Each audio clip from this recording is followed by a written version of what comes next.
Have you ever wondered what happens when someone's rage spirals so far out of control that it turns their world upside down? In our quiet suburban cul-de-sac, where picket fences gleamed and roses bloomed, Karen Miller was a storm waiting to break. She wasn't just a neighbor.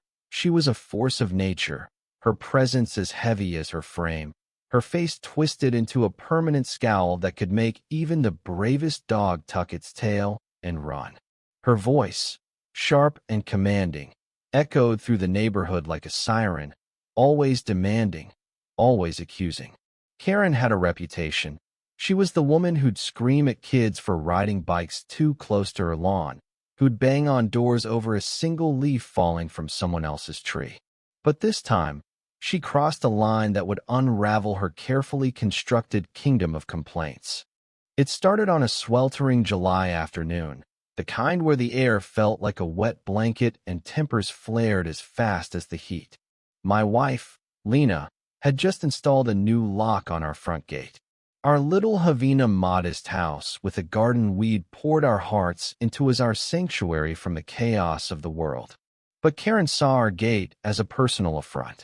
She'd been using our driveway as a shortcut to the community mailbox for years, stomping through without so much as a wave, her heavy steps crushing the petunias Lena lovingly tended.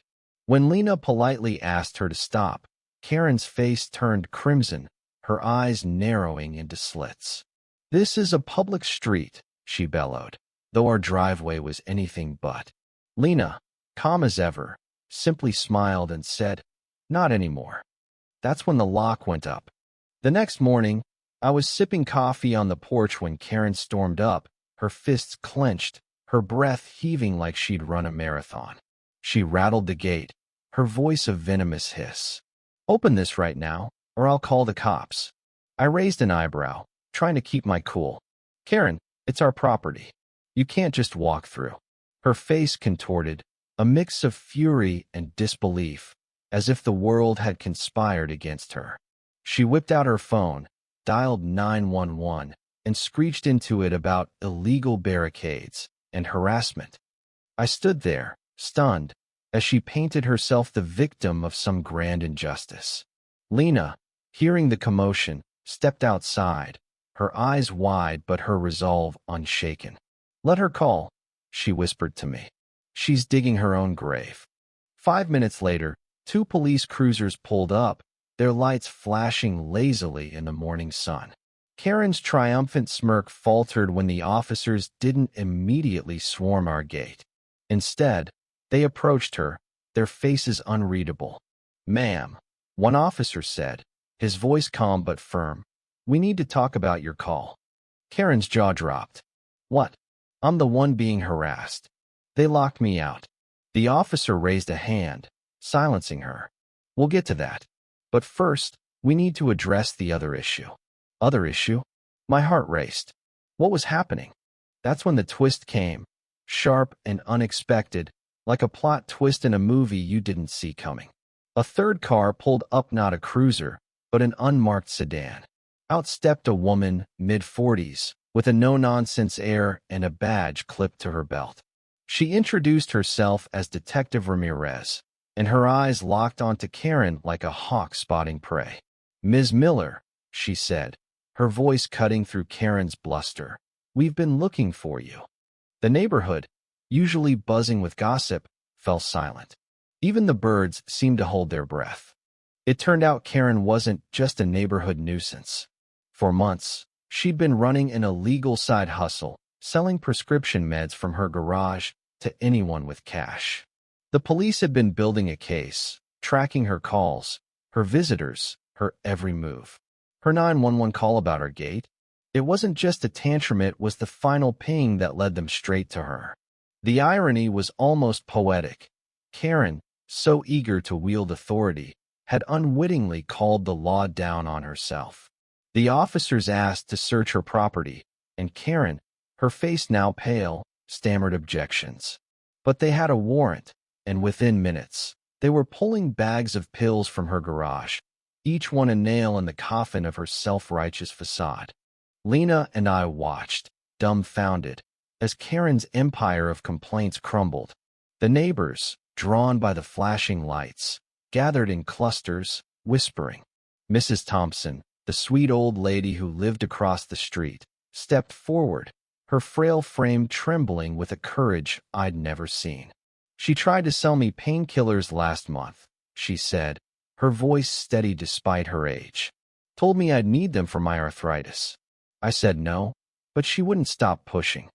The crowd gasped. Mrs. Thompson, who baked cookies for every kid on the block, had been Karen's target? The revelation hit like a thunderbolt, shifting the neighborhood's view of Karen from annoying to sinister. As the officers cuffed Karen, her face twisted into something feral, a mix of rage and desperation. "This is a setup," she screamed, pointing at Lena and me. "They're framing me." But no one bought it. The evidence was too damning, the neighbors' stories too consistent. Detective Ramirez read Karen her rights, her voice steady as she listed charges: illegal distribution, fraud, even harassment for her relentless bullying. Karen's eyes darted around, searching for an ally, but the faces staring back were a mix of shock and relief. For years, she'd ruled the cul-de-sac with her tirades, her demands, her unrelenting need for control. Now, she was just a woman in handcuffs, her power stripped away. As they led her to the cruiser, something broke in minute pity, but a strange sadness. Karen wasn't born this way. Somewhere along the line, her bitterness had consumed her, turning her into a caricature of anger.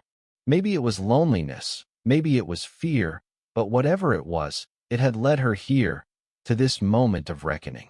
Lena squeezed my hand, her eyes soft but resolute. "She did this to herself," she whispered. And she was right. Karen's need to dominate, to bend the world to her will, had been her undoing. The gate, our gate, was just the spark that lit the fuse.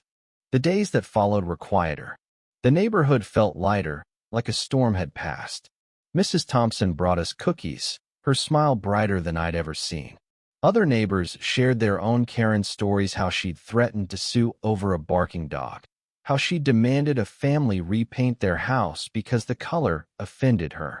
Each tale was a piece of a puzzle, revealing a woman who thrived on conflict but never expected it to bite back. Lena's garden flourished without Karen's trampling feet, and our gate stood firm, a symbol of boundaries reclaimed. But the story didn't end with Karen's arrest. A week later, a letter arrived, slipped under our door in the dead of night. It was from Karen, written from jail, her handwriting shaky but legible. "I'm sorry," it began, and for a moment, I thought she meant it. But the rest was a rambling justification, blaming everyone but herself, the neighbors, even the cops. She claimed she'd been helping people with those pills, easing their pain, and we'd ruined her life out of spite. Lena read it and shook her head. "She'll never learn," she said, tossing the letter into the recycling. And maybe she was right. Some people cling to their anger like a lifeline, even when it's dragging them under. The lesson wasn't just about Karen's fall. It was about the power of standing firm, of drawing a line and saying, "No more." Lena and I had fought for our peace, and in doing so, we'd exposed a truth the neighborhood had ignored for too long. Karen's wrath, her need to control, had hurt more than just flowers or feelings. It had endangered lives. Her arrest wasn't just justice. It was a wake-up call, a reminder that bullies only thrive when no one pushes back.